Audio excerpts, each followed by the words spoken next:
쉽고 빠른 전달 고현준의 뉴스 브리핑. Why so serious? Me, me, me, me, me, me, me, me, me, me, only me, me, me, me, me, me, me, me, me, me, me, me, sexy me. Why so serious? 네, 본격적으로 뉴스 브리핑 하기 전에 만나는 뉴스 전 빅커뮤니케이션 전민기 팀장 오셨습니다. 안녕하세요. 네, 반갑습니다. 전민기입니다. 그렇습니다. 이게 라임을 맞춰줘야 됩니다. 근데 전 진짜 랩을 못 하거든요. 아, 그러세요? 랩 잘합니까? 옛날엔 좀 했는데 옛날에 네. 랩을 했다는 게 어느 정도 수준이에요? 대학교 나나라요 가지고 지금 랩이라고 아니 하면 안 아니 돼요. 저는 그 누구죠? 갑자기 이름이 생각이 안 나요. 당황해서. 그 외국인 래퍼, 외국인 백인 래퍼. 에미넴? 아, 에미넴 걸까지 제가 외워가지고 했었던.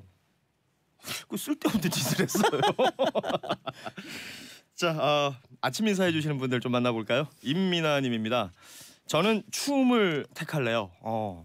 그러니까 공기와 이렇게 추위 중에서 무엇을 선택하실래요?라고 제가 여쭤봤었죠. 아이들은 추운 것을 모르니까 운동장에서 걱정 없이 신나게 뛰는 모습을 보고 싶네요. 아, 그래요. 요즘 아이들을 이제 집 밖에 그렇습니다. 내놓기가 무섭다라는 엄마들 많거든요. 그 어제 강변북로 달리는데 맑은 하늘 보니까 기분 다 좋죠. 생경한 거예요. 약간은 맞아요. 예, 기분도 좋으면서. 아무튼 임민아님의 바람대로 우리 아이들이 좀 밖에서 신나게 뛰어놀 수 있었으면 좋겠다 싶네요. 유튜브로 아이짱님이 보내주셨는데 굿모닝 고뉴브 오늘도 깔끔한 기사 정리 부탁드립니다라고 하셨어요. 예, 열심히 하겠습니다. 네, 5119님은 봄 향기가 물씬 풍기는 봄날 잘 주무셨나요? 오늘도 고뉴부가 기다려지는군요. 오늘도 모든 분 행운이 오시길 하셨는데 우리 5119님도 행운 가득한 하루 되십시오. 네, 자 신문 헤드라인부터 살펴보도록 하죠. 네, 오늘은 정부의 시민단체 대표 초청 간담회 관련 헤드라인 있고요. 거기에 조국 민정수석과 조현옥 인사수석 문책론 관련 소식 그리고 최근 이슈들 전하겠습니다. 지금 대부분의 신문 일면에 사진이 한 장 실렸는데 문재인 대통령은 뭐 심각하게 뭔가를 듣고 있고 네, 한 청년이 울고 있는 모습이에요. 맞습니다. 그 어제 시민단체 대표 100여 명을 청와대로 초청을 했죠. 그러니까 청년단체 그다음에 보수단체까지 불러서 국민들의 목소리를 듣고 사회 통합의 의지를 좀 부각하려는 행보로 신문사들은 분석을 했는데 네. 이 문 대통령이 시민사회와 정부가 비판에 귀 기울이는 동반자적 관계를 이어가자 강조했습니다. 뭐 이 외에 보수 진보 단체들의 정부에 대한 지적이라든지 여러 의견들이 오고 갔고요. 근데 이날 가장 눈길을 끈 건 말씀해 주신 대로 그 한 청년의 눈물이었습니다. 엄청한 전국 청년 네트워크 대표였고요. 정권이 바뀌고 많은 기대를 했는데 정부가 청년 문제를 인식하는 방식이 단편적이고 청년 비정규직 문제에 힘을 쏟아달라면서 눈물을 흘렸습니다. 대부분의 신문사가 이 장면을 일면 사진에 실었고 이후 청와대는 이 간담회를 또 비공개로 전환해서 이야기를 나눴습니다. 더 허심탄회한 대화를 하겠다라는 그렇죠. 의지였겠죠. 예, 관련 신문사들 헤드라인 보겠습니다. 중앙일보 정권 바뀌어도 그대로 대통령 앞에서 운 청년. 경향신문은 정부 청년의 삶에 고민 없다. 대통령 앞에서 눈물의 발언이라고 정했습니다. 그러니까 엄창환 전국 청년 정책 네트워크가 공식 이름이군요. 네. 전국 청년 정책 네트워크의 대표인데 제가 그래서 이 전국 청년 정책 네트워크라는 곳에 홈페이지를 들어가 봤어요. 네네. 뭐 다양한 활동들을 합니다. 지역 활동들, 그 또 장애인 관련된 활동들, 그리고 또 청년들의 뭐 주거 문제라든지 아니면 각종 정책에 관련된 제안들도 하고 있는 그런 집단인데 지금 뭐 나이가 많지 않은 젊은 사람들이 정치권에 가서 할 수 있는 얘기가 굉장히 많죠. 그럼요. 굉장히 많은데 지금 이 엄창환 대표가 했던 이 눈물의 이유는 과거에 잘못됐던 부분들 이번 정권이 들어서면서 뭔가 바뀔 줄 알았었는데 기대감이 컸겠죠. 기대가 큰 만큼 실망도 컸던 것이 아닌가 그런 생각이 또 드는군요. 이런 목소리를 좀 내야 되지 않을까 싶습니다. 목소리를 내고 또 이 목소리에 귀를 기울여야겠죠. 그렇습니다. 자, 다음은 사실은 지금 장관들 인사청문회 이후에 뭐 후폭풍이 계속해서 있습니다. 그렇습니다. 특히 인사 검증 실패에 대한 문책론이 나오고 있는데 네. 청와대가 또 여기에 대한 입장을 냈습니다. 그러면서 이제 두 사람의 이름이 거론되고 있죠. 조국 민정수석과 조현옥 인사수석의 문책론인데 청와대가 뭐 선을 그었습니다. 인사 민정 라인에는 파악된 특별한 문제가 없다라고 말했습니다.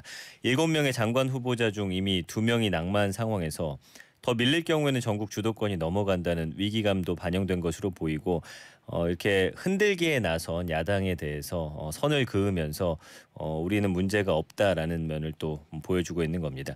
그 신문사들의 헤드라인 보죠. 한국일보입니다. 더 밀리면 위기감, 청와대 조국 사수 의지. 조선일보는 조조 문제 없다. 그러니 조치도 없다. 이렇게 헤드라인 정했습니다. 여기도 라임을 맞췄네요. 네. 조자루. 네.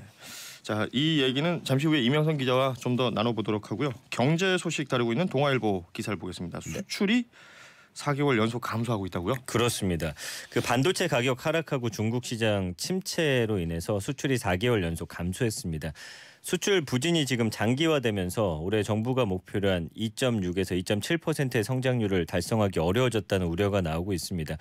수출 부진이 지금 사실 반도체 경기가 좋지 않아서 그렇습니다. 전체 수출의 20% 이상을 차지하고 있기 때문이고요. 지금 반도체를 해외에다 내다 판 물량은 사실 소폭 늘은 상황인데 전 세계적으로 지금 반도체 값이 많이 떨어져 있습니다. 네네. 수출액이 감소한 이유가 거기에 있고요. 뭐 미국과의 중국 그 무역 분쟁 때문에 중국 회사들이 사실은 지금 반도체를 사들이지 않고 있다고 해요. 그 동아일보가 헤드라인 다루고 있습니다. 수출 4개월 연속 감소, 성장 목표 벌써 빨간불입니다. 사실 우리 경제에서 반도체가 얼마나 큰 역할을 하고 있는지도 생각을 해야 되는 것이고 그렇습니다. 예. 반도체 이후에 또 다른 먹을거리를 찾는 것에도 소홀히 해서는 안 된다라는 게 이렇게 또 반증이 되는 거예요. 네. 한겨레 헤드라인 보겠습니다. 방정호, 장제현 씨와 자주 통화하고 만났다라는 헤드라인입니다. 방정호 전 TV조선 대표가 장제현 씨하고 자주 통화하고 만났다는 새로운 진술을 대검찰청 과거사 진상조사단이 확보를 했다 이렇게 전하고 있습니다. 네. 이번 진술은 이제 방 전 대표의 지인으로부터 확보한 거고요. 장 씨가 유력 인사를 상대로 술 시중 같은 강요받은 정황을 입증하는 데 지금 도움이 될 것으로 보입니다. 이 사람 또 진술 중에 다른 사람이 접대받은 것으로 꾸며서 사건을 잘 마무리했다라는 방 전 대표의 말도 실렸고요. 하지만 방 씨 측은 전혀 사실이 아니다고 반박했습니다. 그동안 방 씨는 장 씨를 전혀 모른다 이런 주장을 해왔었죠. 계속해서 증언들이 쏟아지고 있고 거기에 대한 또 이 방정호 그 대표 측의 입장도 계속해서 나오고 있습니다. 그렇습니다. 이 과정도 지금 계속해서 얘기되고 있는 부분들 수사나 조사나 이런 것들이 어떻게 진행이 될지도 지켜봐야 할 근데 이 문제로 발언 보입니다. 보면요. 다른 사람이 접대받은 것으로 꾸며서 마무리했다는 게 이 또 다른 피해자가 있을 수도 있겠다는 생각도 들었습니다. 이 관련된 다양한 의견들이 있어요. 사실은 이 사건은 워낙에 지금 집중하고 봐야 되는 사건이고 그렇습니다. 이렇게 문장 하나 글 하나 지나가는 걸 슬쩍슬쩍 봐서는 굉장히 이해하기 힘든 네네. 상황들이 많기 때문에 꼼꼼히 저희가 살펴보고 또 전해드리도록 하겠습니다. 네. 신문 헤드라인들 살펴봤고 지금 인터넷 포털 검색 1위가 황하나라는 사람 이름이거든요. 그렇습니다. 이제 최근에 그 대기업 자재들의 마약 문제가 또 불거지고 있는데 이 남양유업 창업주의 외손녀 황하나 씨가 마약 투약 의혹과 관련해서 지금 봐주기 수사 논란이 일고 있습니다. 이분이 유명한 이유가 또 한 연예인과 또 결혼까지 할 뻔하다 깨진 그런 일도 있었기 때문에 많은 분들이 이름 알고 있고요. 이래저래 여러 네. 번 이름이 거론됐던 맞습니다. 인물이죠. 이 황 씨가 지난 2015년에 필로폰 0.5g이 담긴 비닐봉지를 누군가에게 건넨 혐의로 수사 대상에 현재 올랐는데 경찰이 황 씨를 불러서 단 한 번도 조사를 하지 못했습니다. 왜냐하면 영장이 다 반려됐기 때문이고요. 과거에도 마약 범죄 연루가 됐는데 아무런 형사처벌을 받지 않았습니다. 근데 이제 황 씨하고 함께 관련이 있었던 것으로 알려진 사람은 징역 2년 6개월에 집행유예 네. 3년 선고받았고 당시 판결문을 보더라도 황 씨의 이름이 이 사람과 여러 번 거론이 됩니다.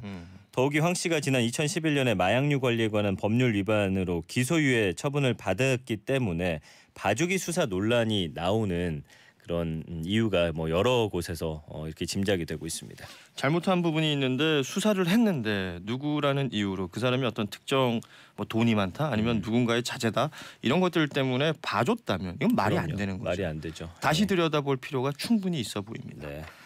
정의당 농구장이라는 키워드도 보입니다. 지금 주말 내내 자유한국당 황교안 대표가 경남 FC 경기장 찾아서 유세했다는 논란이 굉장히 컸는데 이번엔 정의당 이정미 대표가 이 선거구에 출마한 여영국 후보와 함께 지난달 2일에 그 창원 실내 체육관에서 농구 경기를 관람하면서 기호와 이름이 써 있는 머리띠를 두르고서 지금 경기를 관람한 사진이 뒤늦게 알려지면서 지금 네티즌들 사이에서 황 대표의 경우와 뭐가 다르냐 이런 좀 비판이 나오고 있습니다.